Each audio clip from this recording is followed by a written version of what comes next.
Portable water purification devices are better described as point-of-use water treatment systems, and field water disinfection techniques are self-contained, hand-carried units used by recreational enthusiasts, military personnel, survivalists, and others for water purification when they need to obtain drinking water from untreated sources.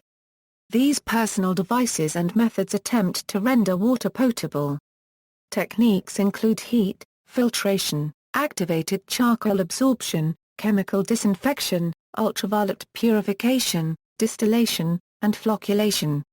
Often these are used in combination. Many commercial portable water purification systems or chemical additives are available for hiking, camping, and other travel in remote areas. Drinking water hazards. Untreated water may contain potentially pathogenic agents, including protozoa, bacteria, viruses, and some larvae of higher-order parasites such as liver flukes and roundworms. Chemical pollutants such as pesticides, heavy metals and synthetic organics may be present. Other components may affect taste, odor and general aesthetic qualities, including turbidity from soil or clay, color from humic acid or microscopic algae, odors from certain type of bacteria, particularly actinomycetes which produce geosmin, and saltiness from brackish or seawater. Common metallic contaminants such as copper and lead can be treated by increasing the pH using soda ash or lime, which precipitates such metals. Careful decanting of the clear water after settlement or the use of filtration provides acceptably low levels of metals. Water contaminated by aluminium or zinc cannot be treated in this way using a strong alkali as higher pHs redissolve the metal salts. Salt is difficult to remove except by reverse osmosis or distillation. Most portable treatment processes focus on mitigating human pathogens for safety and removing particulates matter, tastes and odors. Significant pathogens commonly present in the developed world include Giardia, Cryptosporidium, Shigella, hepatitis A virus, Escherichia coli, and enterovirus. In less developed countries there may be risks from cholera and dysentery organisms and a range of tropical enteroparasites. Giardia lamblia and Cryptosporidium spp, both of which cause diarrhea, are common pathogens. In backcountry areas of the United States and Canada they are sometimes present in sufficient quantity that water treatment is justified for backpackers, although this has created some controversy. In Hawaii and other tropical areas, Leptospira spp are another possible problem. Less commonly seen in developed countries are organisms such as Vibrio cholerae which causes cholera and various strains of Salmonella which cause typhoid and paratyphoid diseases. Pathogenic viruses may also be found in water. The larvae of flukes are particularly dangerous in areas frequented by sheep, deer, or cattle. If such microscopic larvae are ingested, they can form potentially life-threatening cysts in the brain or liver.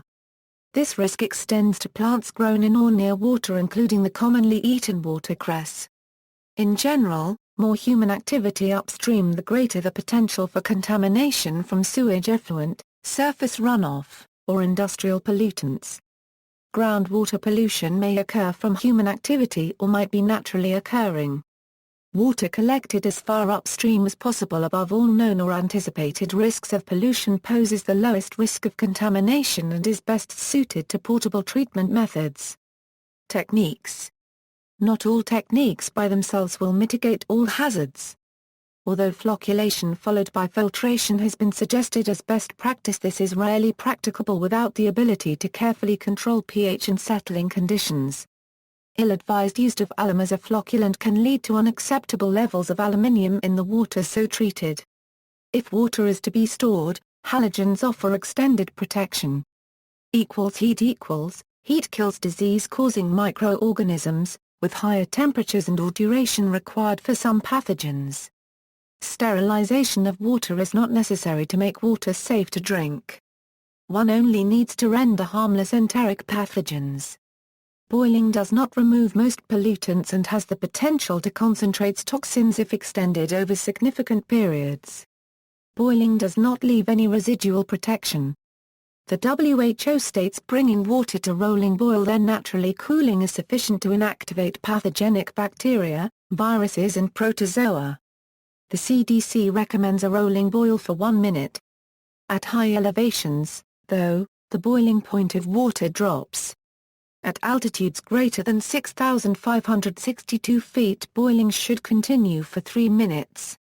All bacterial pathogens are quickly killed above 60 degrees Celsius, therefore, although boiling is not necessary to make the water safe to drink, the time taken to heat the water to boiling is usually sufficient to reduce bacterial concentrations to safe levels.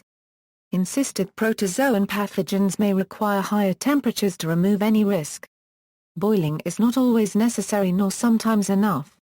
Pasteurization, where enough pathogens are killed, typically occurs at 63 degrees Celsius for 30 minutes or 72 degrees Celsius for 15 seconds. Certain pathogens must be heated above boiling. Most endospores require 120 degrees Celsius, and prions even higher. Higher temperatures may be achieved with a pressure cooker. Heat combined with ultraviolet light, such as SODIS method, reduces the necessary temperature plus duration. Filtration. Portable pump filters are commercially available with ceramic filters that filter 5,000 to 50,000 liters per cartridge, removing pathogens down to the 0.2 to 0.3 micrometer range. Some also utilize activated charcoal filtering. Most filters of this kind remove most bacteria and protozoa, such as Cryptosporidium and Giardia lamblia, but not viruses except for the very largest of 0.3 micrometer and larger diameters, so disinfection by chemicals or ultraviolet light is still required after filtration. It is worth noting that not all bacteria are removed by 0.2 micrometer pump filters. For example, strands of thread like Leptospira spp are thin enough to pass through a 0.2 micrometer filter. Effective chemical additives to address shortcomings in pump filters include chlorine, chlorine dioxide, iodine, and sodium hypochlorite. There have been polymer and ceramic filters on the market that incorporated iodine post-treatment in their filter elements to kill viruses and the smaller bacteria that cannot be filtered out, but most have disappeared due to the unpleasant taste imparted to the water, as well as possible adverse health effects when iodine is ingested over protracted periods. While the filtration elements may do an excellent job of removing most bacteria and fungi contaminants from drinking water when new, the elements themselves can become colonization sites. In recent years, some filters have been enhanced by bonding silver metal nanoparticles to the ceramic element and/or to the activated charcoal to suppress growth of pathogens. Small, hand-pumped reverse osmosis filters were originally developed for the military in the late 1980s for use as survival equipment, for example, to be included with inflatable rafts on aircraft. Civilian versions are available. Instead of using the static pressure of a water supply line to force the water through the filter, pressure is provided by a hand-operated pump, similar in function and appearance to a mechanic's grease gun. These devices can generate drinkable water from seawater. The portable Aqua unit for lifesaving is a portable ultrafiltration-based membrane water filter for humanitarian aid. It allows the decentralized supply of clean water in emergency and disaster situations for about 400 persons per unit per day. The filter is designed to function with neither chemicals nor energy nor trained personnel. Activated charcoal absorption. Granular activated carbon filtering utilizes a form of activated carbon with a high surface area, and absorbs many compounds, including many toxic compounds. Water passing through activated carbon is commonly used in concert with hand-pumped filters to address organic contamination, taste, or objectionable odors. Activated carbon filters aren't usually used as the primary purification techniques of portable water purification devices, but rather as secondary means to complement another purification technique. It is most commonly implemented for pre- or post-filtering, in a separate step than ceramic filtering, in either case being implemented prior to the addition of chemical disinfectants used to control bacteria or viruses that filters cannot remove. Activated charcoal can remove chlorine from treated water, removing any residual protection remaining in the water protecting against pathogens, and should not, in general, be used without careful thought after chemical disinfection treatments in portable water purification processing. Ceramic carbon core filters with a 0.5 micrometer or smaller pore size are excellent for removing bacteria and cysts while also removing chemicals. Chemical disinfection with halogens chemical disinfection with halogens, chiefly chlorine and iodine, results from oxidation of essential cellular structures and enzymes. The primary factors that determine the rate and proportion of microorganisms killed are the residual or available halogen concentration and the exposure time. Secondary factors are pathogen species, water temperature, pH, and organic contaminants. In field water disinfection, use of concentrations of 1 16 mg per litre for 10 60 minutes is generally effective. Of note, Cryptosporidium oocysts, likely Cyclospora species, Ascaris eggs are extremely resistant to halogens and field inactivation may not be practical with bleach and iodine. Iodine used for water purification is commonly added to water as a solution, in crystallized form, or in tablets containing tetraglycine hydrochloride that release 8 mg of iodine per tablet. Adaptation to chronic tetraglycine hydrochloride. The iodine kills many, but not all, of the most common pathogens present in natural freshwater sources. Carrying iodine for water purification is an imperfect but lightweight solution for those in need of field purification of drinking water. Kits are available in camping stores that include an iodine pill and a second pill that will remove the iodine taste from the water after it has been disinfected. The addition of vitamin C, in the form of a pill or in flavored drink powders, precipitates much of the iodine out of the solution, so it should not be added until the iodine has had sufficient time to work. This time is 30 minutes in relatively clear, warm water, but is considerably longer if the water is turbid or cold. Iodine-treated drinking water, treated with tablets containing tetraglycine hydrochloride, also reduces the uptake of radioactive iodine in human subjects to only 2% of the value it would otherwise be. This could be an important factor worthy of consideration for treating water in a recent post-nuclear event survival situation, where radioactive iodine ingestion is a concern for internal radiotoxicity. If the iodine has precipitated out of the solution, then the drinking water has less available iodine in the solution. Also, the amount of iodine in one tablet is not sufficient to block uptake. Tetraglycine hydrochloride maintains its effectiveness indefinitely before the container is opened. Although some manufacturers suggest not using the tablets more than 3 months after the container has initially been opened, the shelf life is in fact very long provided that the container is resealed immediately after each time it is opened. Iodine should be allowed at least 30 minutes to kill giardia. Iodine crystals, a potentially lower-cost alternative to using iodine-based water purification tablets is the use of iodine crystals. A small amount of water is poured into a small glass bottle, containing approximately 0.25 ounces of iodine crystals, and then shaken vigorously to produce a saturated solution of iodine. At 25 degrees Celsius, 12.5 cubic centimeters of this solution is added to 1 liter of water to be disinfected. In 15 minutes the water may be consumed. At a temperature of 20 degrees Celsius let the water to be consumed stand for 20 minutes. At a temperature of 3 degrees Celsius let the water stand for 30 minutes or use 25 cubic centimeters of saturated solution per liter. Note also that this method may not be adequate in killing giardia cysts in cold water. One solution is to warm the water to be consumed to 20 degrees Celsius before treatment. Take care not to consume iodine crystals. The amount of iodine in the saturated solution may be 2 to 4 times the lethal dose.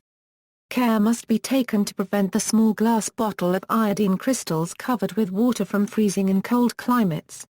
An advantage of using iodine crystals is that only a small amount of iodine is dissolved from the iodine crystals at each use, giving this method of treating water a capability for treating very large amounts of water, around 2,000 liters, with but a small bottle of crystals. Unlike tetraglycine hydrochloride tablets, iodine crystals have essentially an unlimited shelf life as long as they are not exposed to air for long periods of time and are kept under water. The large quantity of water that can be purified with iodine crystals at low cost makes this technique especially cost-effective for point-of-use or emergency water purification methods intended for use longer than the shelf life of tetraglycine hydroperiodide. Ozone tablets. Chlorine-based Ozone tablets were formerly popularly used for portable water purification. Chlorine in water is more than 3 times more effective as a disinfectant against Escherichia coli than iodine. Ozone tablets were thus commonly used during World War II by U.S. soldiers for portable water purification, even being included in accessory packs for sea rations until 1945.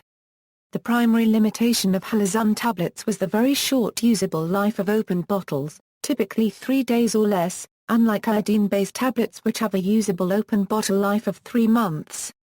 Sodium dichloroisocyanurate has largely displaced Ozone tablets for the few remaining chlorine-based water purification tablets available today.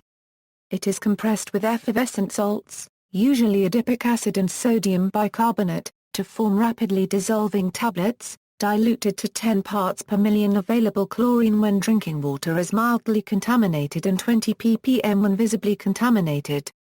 Chlorine bleach tablets give a more stable platform for disinfecting the water than liquid bleach, as the liquid version tends to degrade with age and give unregulated results unless assays are carried out not practical on the spot.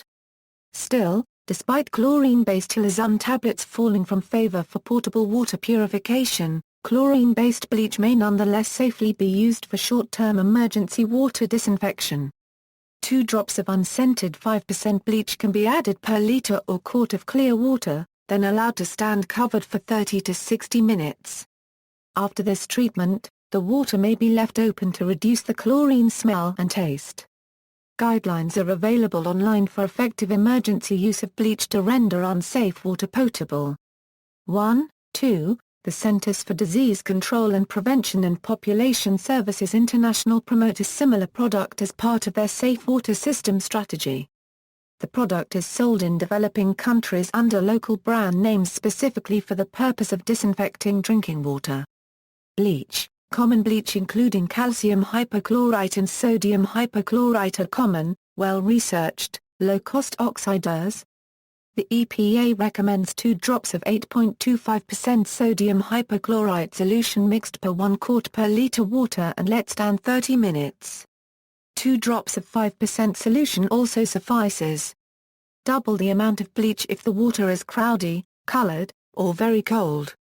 Afterwards, the water should have a slight chlorine odor. If not, repeat the dosage and let stand for another 15 minutes before use.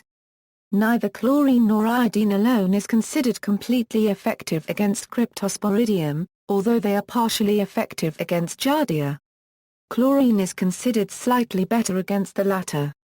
A more complete field solution that includes chemical disinfectants is to first filter the water, using a 0.2 micrometer ceramic cartridge pumped filter, followed by treatment with iodine or chlorine, thereby filtering out Cryptosporidium, Giardia, and most bacteria, along with the larger viruses, while also using chemical disinfectant to address smaller viruses and bacteria that the filter cannot remove. This combination is also potentially more effective in some cases than even using portable electronic disinfection based on UV treatment, such as using a SteriPen UV portable water purifier. Chlorine dioxide. Chlorine dioxide can come from tablets or be created by mixing 2 chemicals together. Chlorine dioxide also leaves an unpleasant taste in the water, but nowhere near as bad as iodine. The cost of chlorine dioxide treatment is about 4 times higher than the cost of iodine treatment. Ref needed. Mixed oxidant, a simple brine salt plus water solution.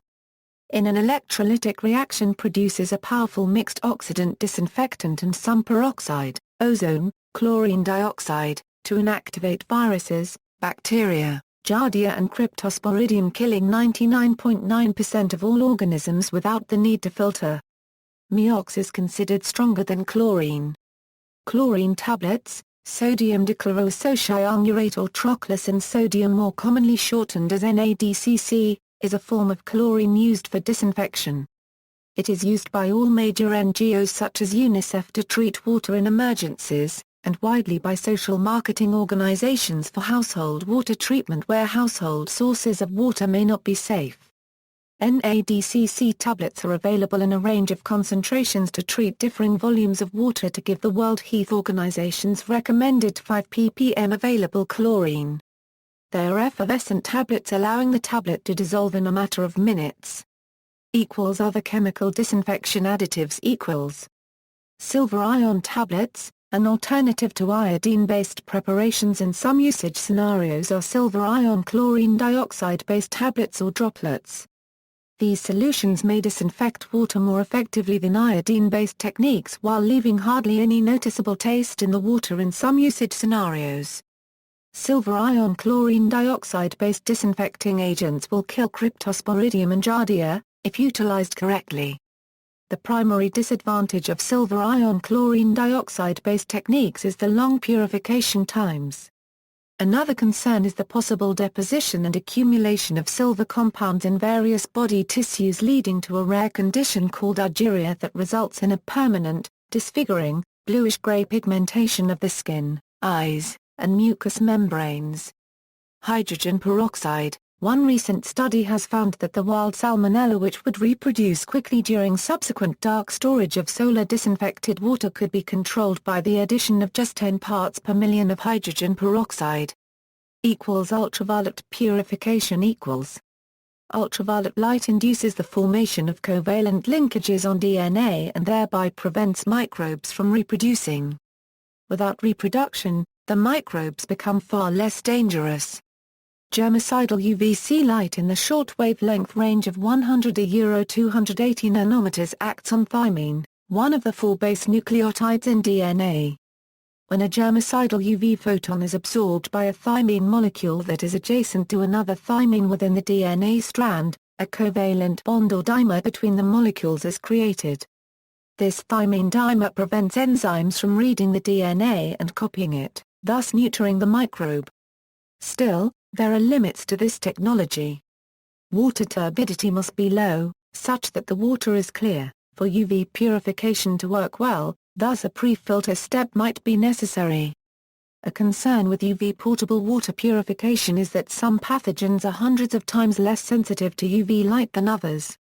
Protozoan cysts were once believed to be among the least sensitive, however recent studies have proved otherwise, demonstrating that both Cryptosporidium and Giardia are deactivated by a UV dose of just 6 megajoules per centimeter SQ. However, EPA regulations and other studies show that it is viruses that are the limiting factor of UV treatment, requiring a 10 to 30 times greater dose of UV light than Giardia or Cryptosporidium. Studies have shown that UV doses at the levels provided by common portable UV units are effective at killing Giardia and that there was no evidence of repair and reactivation of the cysts. Water treated with UV still has the microbes present in the water, only with their means for reproduction turned off. In the event that such UV-treated water containing neutered microbes is exposed to visible light for any significant period of time, a process known as photoreactivation can take place, where the possibility for repairing the damage in the bacteria's reproduction DNA arises, potentially rendering them once more capable of reproducing and causing disease. UV-treated water must therefore not be exposed to visible light for any significant period of time after UV treatment, before consumption, to avoid ingesting reactivated and dangerous microbes. Ozone water disinfection. In ozone water disinfection, microbes are destroyed by ozone gas provided by an ozone generator. Common in Europe, ozone gas is now becoming widely adopted in the United States. It is emerging across a wide array of industries. From municipal water treatment plants, to food processing plants, to healthcare organizations. It is being adopted due to its ability to sanitize water and surfaces without wasting water, and because there are no byproducts. When its job is done, ozone gas quickly degrades into oxygen. Ozone is more effective than chlorine in destroying viruses and bacteria. In 1990, the Organic Foods Production Act identified aqueous ozone as a substance that is allowed for use in organic crop and livestock production. In 1997, It was approved by the FDA as an antimicrobial agent for use on food. In 2002, the FDA approved ozone for use on food contact areas and directly on food with its generally regarded as safe designation. Ozone is most commonly created by a process called a euro, which causes oxygen molecules to temporarily recombine into ozone. This gas is very unstable, and the third oxygen molecule reacts with pathogens by penetrating the cell walls of bacteria and viruses. This destroys the organisms. Ozone is effective against pollutants for the same reason. It will react with long-chain carbon molecules, and break them down into less complex molecules through oxidation. Advances in ozone generation techniques, coupled with filtration, make this a viable new portable water purification method. Solar water disinfection equals. In solar water disinfection, microbes are destroyed by temperature and UVA radiation provided by the sun. Water is placed in a transparent plastic PET bottle or plastic bag, oxygenated by shaking partially filled capped bottles prior to filling the bottles all the way, and left in the sun for 24 hours atop a reflective surface. Solar distillation equals. Solar distillation relies on sunlight to warm and evaporate the water to be purified, which then condenses and trickles into a container. In theory, a solar still removes all pathogens, salts, metals, and most chemicals, but in field practice the lack of clean components, easy contact with dirt, improvised construction, and disturbances result in cleaner, yet contaminated water. Homemade water filters equals. Water filters can be made on site using local materials such as sand and charcoal. These filters are sometimes used by soldiers and outdoor enthusiasts. Due to their low cost, they can be made and used by anyone. The reliability of such systems is highly variable.